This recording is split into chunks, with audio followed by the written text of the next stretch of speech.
બહુ દુખાય છે. તો પણ નો પસાડો ખાતી હોય તો. શું થયું ભાભીને આ પગમાં? આવો આવો. કઈ નહીં, રવિવાર અમે આટો મારવા નીકળ્યા હતા ને, એમાં સ્કૂટર લઈને જતા હતા ને અચાનક કૂતરું આગલા વ્હીલમાં આવી ગયું. એમાં છે ને સ્કૂટર આખું સ્લીપ થઈ ગયું. હું બચી ગયો, આરવે બચી ગયો, પણ આના ડાબા પગ ઉપર આખા સ્કૂટરનો વજન આવી ગયો ને, આંજો ટાટિયો ભાંગી નાખ્યો. સારું થયું ભાભી, સ્કૂટરનો વજન તમારા ડાબા પગ પર આવ્યો. જમણા પગ પર આવ્યો હોત તો શું થઈ જાત? ભાભી ભારે ઉપાધિ થઈ જાય, ભારે ઉપાધિ. એમ તો ભાભી હું બહુ જ હોશિયાર છું. આયો તો જમણો પગ સ્કૂટર નીચે, પણ જમણો પગ કાઢી સ્કૂટર નીચે ડાબો પગ મૂકી દીધો. છે ને હું બહુ જ હોશિયાર. ભાભી ઘણા હોશિયાર છે હો. તું કે ભાભી જેમ હોશિયાર થજે. મારે બાપાના, મારે કાંઈ એમની જેમ હોશિયાર નથી થાવું.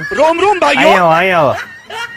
તમે હોશિયાર લાગે છે તમને ખાલી કોમેન્ટ કરી દેજો. हे प्रभु हे हरि राम कृष्ण जगन्नाथ प्रेमानंद